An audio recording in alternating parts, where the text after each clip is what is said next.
இந்த இடைப்பட்ட அந்த 2 ஆண்டு 3 ஆண்டுகளில் எனக்கு இது விஷயமாக நடந்த மிக மன வருத்தங்கள், மன உளைச்சல்கள், அவமானங்கள், அசிங்கங்கள் அதையெல்லாம் கடந்து இந்த படத்தை தேட்டரில் வெளியிடுறதுக்கான உரிமையை நான் தம்பி சுரேஷுக்கிட்ட கொடுத்தோம். அவர் இந்த படத்துக்கு வழக்கமாக அந்த மாதிரி படத்தை வெளியிட்டால் சர்வீஸ் சார்ஜ் 15% வாங்குவாங்க. அதெல்லாம் எதையுமே பொருட்படுத்தாமல் இந்த படத்துக்கான எல்லா செலவுகளையும் அவரே முன்னெடுத்து செய்கிறாரு. ஸோ எனக்கு என்னென்னா, இந்த படம் எடுத்ததோட நோக்கமே இதுக்கு சென்சார்லாம் வாங்கி நான் போராடினது, இந்த படத்தை தமிழ்நாட்டு திரையரங்கத்தில் வெளியிடணும். அடுத்த தலைமுறை இன்னைக்கு இருக்கக்கூடிய என் வயசு பையனுக்கெல்லாம் நம்ம காலகட்டத்தில் வாழ்ந்த ஒரு இன அழிப்புங்கிறது இன்னைக்கு யாருக்குமே தெரியல. என் பிள்ளைக்கே தெரியலைன்னா அப்புறம் அடுத்த தலைமுறைக்கு எப்படி தெரியும்? அதனால் தமிழ்நாட்டு திரையரங்கத்தில் இதை வெளியிடணும்னு தான் ஏற்கனவே அந்த ஆடியோ ஃபங்க்ஷன்லாம் கூட குளத்தூர் மணி எல்லாம் கலந்துக்கிட்டாங்க. ஸோ அந்த அடிப்படையில் இன்றைக்கி இந்த படம் தேட்ரிக்கலில் ரிலீஸ் பண்ண முடியாத ஒரு சூழல், ஒரு அவலம் உருவாகிருக்கு. ஆகவே இந்த வன்மையாக கண்டிக்கத்தக்கது. இதற்கு உடனடியாக தயாரிப்பாளர் சங்கம், பெப்சி போன்ற அமைப்புகள், திரையரங்க உரிமையாளர்கள், டிஸ்ட்ரிபியூட்டர்ஸு எல்லாருமே ஒன்றிணைந்து இதற்கு ஒரு நல்ல தீர்வை எடுக்கணுங்கிற நோக்கத்தில் தான் வேல்முருகன் அண்ணன் இந்த பத்திரிக்கையாளர் சந்திப்பை ஏற்படுத்தியிருக்காங்க.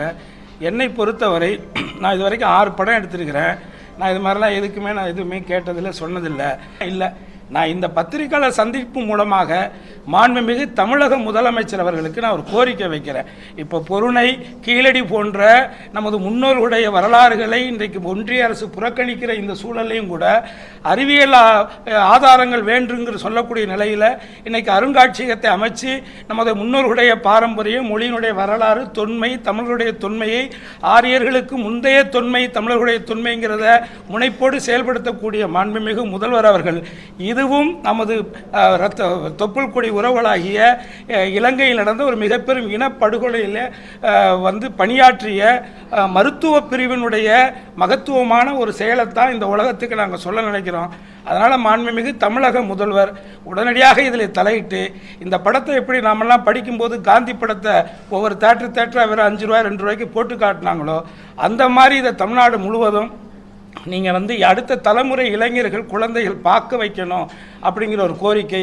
அதில் முதலீட்டாளருக்குன்னு இருக்கக்கூடிய தொகை போக மீத எந்த தொகை லாபத்தொகை வந்தாலும் அதை தமிழகத்தில் இருக்கக்கூடிய 114 அகதிகள் முகாமில் இருக்கக்கூடிய மாணவர்கள் படிக்கக்கூடிய அரசு பள்ளிகளுக்கு அதை நாங்கள் நிதியாக கொடுத்துட்றோம். அதனால் எங்களுக்கு இதில் பணங்கிறது ஒரு பொருட்டு இல்லை. தயவு கூர்ந்து மாண்புமிகு முதல்வர் அவர்கள் இது உடனடியாக தலையிட்டு இதற்கு ஒரு வழிமுறைப்படுத்தணும் அப்படிங்கிறத துறை சார்ந்த அமைச்சருக்கு நான் வேண்டுகோளாக வச்சுக்கிறேன். நன்றி.